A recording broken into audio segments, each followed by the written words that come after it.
Pokemon is the largest franchise in the world, even beating out the mouse in terms of revenue, and yet I have never actually played any of the mainline games, only really dabbling in Pokemon Go every now and then. Today, I set off on a mission to change that and play every mainline game, starting from the beginning.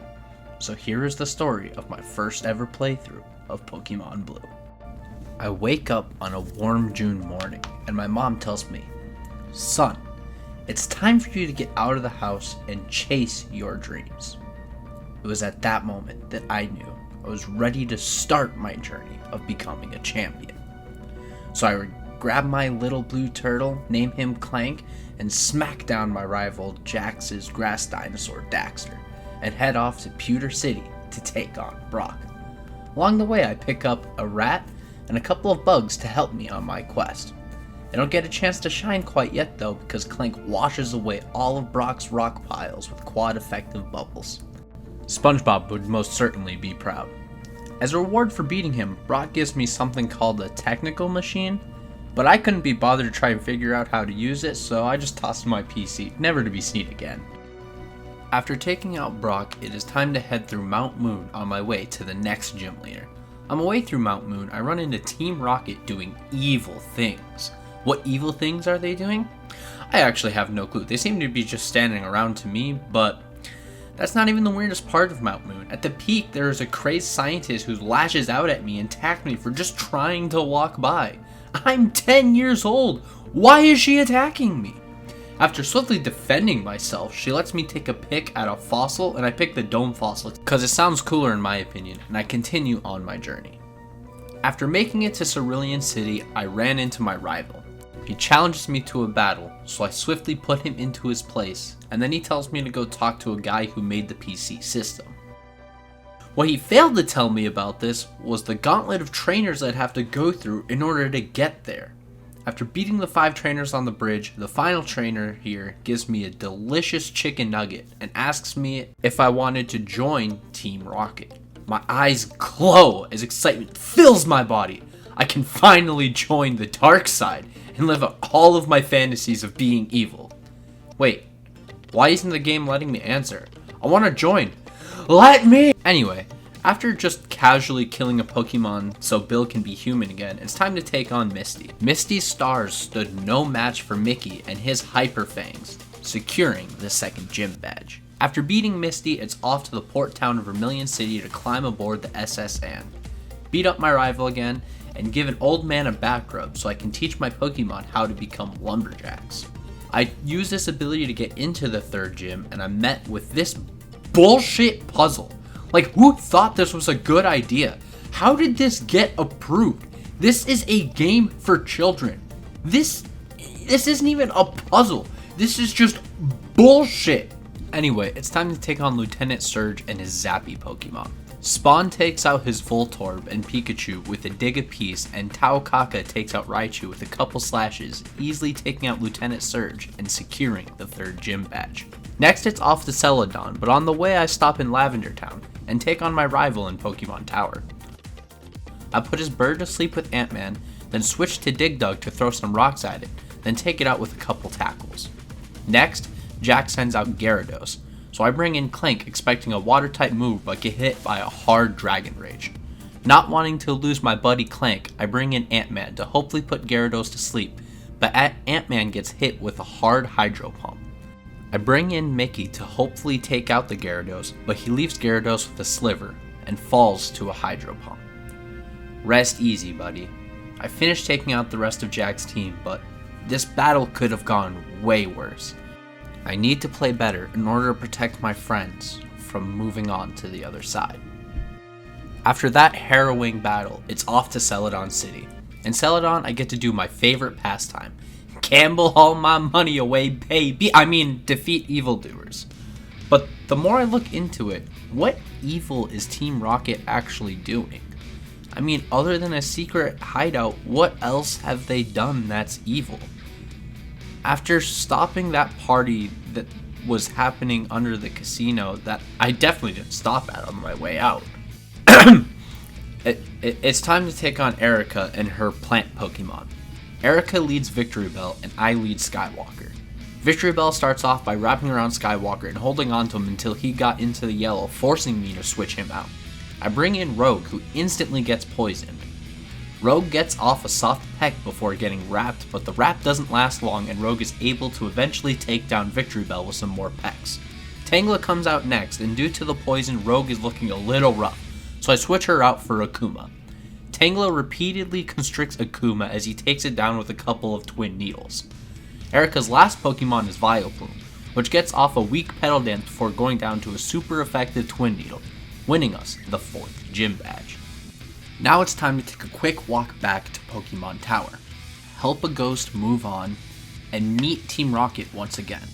They were here just trying to help Marowak move on from this world, so after I told them what I was able to do, they went on their merry way, and I was gifted a flute from Mr. Fuji. I then used this flute to move a couple of big pandas in order to move on to Saffron City. In Saffron, I accidentally ruined yet another thing for Team Rocket, as I interrupted their business meeting in Silphco. I saved the president from the bore of the meeting, and in return he gives me the ultimate slave catching device. Meanwhile, the city has a gym in which resides Sabrina and her psychic Pokemon. Sabrina leads Kadabra and I lead Rogue. Rogue gets hit with a hard psychic as she gets off an agility to increase her speed. Now outspeeding the Kadabra, Rogue takes it down with a critical hit with the Drill Peck. Last is Alakazam, and once again, Drill Peck. Wait, it wasn't enough. Alakazam retaliates with a Psybeam, frying Rogue. Now my only Pokemon that outspeeds Alakazam is gone. Forever. I will miss you, Rogue. With a heavy heart, I bring in Leonardo. Alakazam does a series of recovers, healing every bit of damage I try dealing to him, until he finally goes on the offensive and hits Leonardo with a Psybeam, allowing Leonardo to finish the fight with a bite, but the damage was already done, and Rogue was lost forever. After mostly surviving Sabrina, it's off to Fuchsia for the next gym and the Savari Zone, a wonderful area filled with tons of rare Pokemon and this guy's teeth? Fuchsia City is also home to the Grandmaster Ninja Koga and his poison Pokemon. Koga's poison types are no match for Orchid's psychic power, and all of them fall in one hit, clearing a pretty easy 6th gym. Next is a surf on over to Cinnabar Island to take on Blame and his heated Pokemon, but Clank gets them a little too wet and suddenly it's already off to the last gym of the game. Back in Viridian City, the gym has finally opened back up, and leaders are viewed to be none other than Giovanni, the man I have been terrorizing this whole game. Giovanni's team falls to the immense might of Leonardo as he sweeps his team with surfs and hydro pumps. After embarrassing him one last time, he spills how he was just trying to make a better life for him and his family, and told me about how the Pokemon League underpays its gym leaders and keeps all the profits to themselves. I now knew what I had to do. I had to right my wrongs. I had to take down the Pokemon League. For Giovanni, for the other gym leaders, and for any trainer in the future who wants to make a career for themselves. I will fight for fair pay and justice. One more rival fight stands before me, and my true purpose.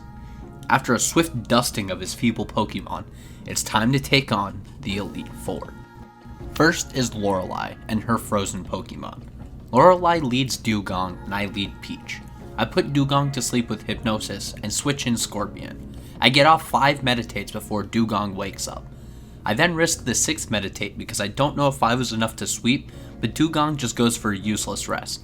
So Peach is now free to sweep Lorelei's whole team. 1 down, 3 to go.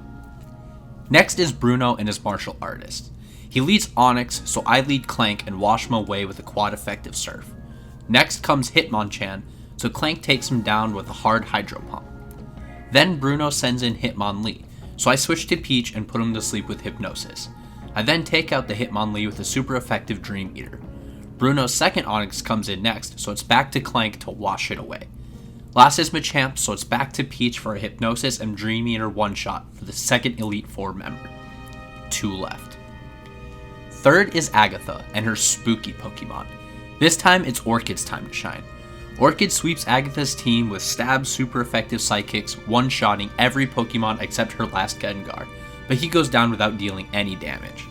3 down, 1 remains. Finally, it's Lance and his powerful dragons, but I have an ace up my sleeve. He leads Gyarados, so I lead Thor. Gyarados outspeeds Thor and hits him with a critical hit Hyper Beam, which leaves Thor in the yellow. Thor shrugs the hit off and gets off a super hard Hyper Beam of his own that is just barely not enough to one-shot. Lance uses a potion to get his Gyarados back up to full while Thor recharges. During Gyarados' recharge turn, Thor gets off another Hyper Beam that yet again leaves Gyarados with a sliver. During Thor's recharge turn, Gyarados just gets off with a Leer.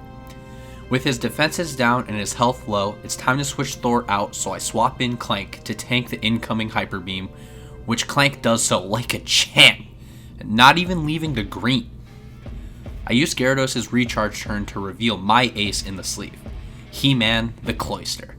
He-Man finishes off Gyarados with a Spike Cannon, then proceeds to sweep the rest of Lance's team with Ice Beam. Last man down. Now, with the Elite Four defeated, I can reform the oh wait, I'm not the champion yet? I have one more person to beat? Easy. Who is my next? Bro, I literally just... I move on to the next room to take on my rival.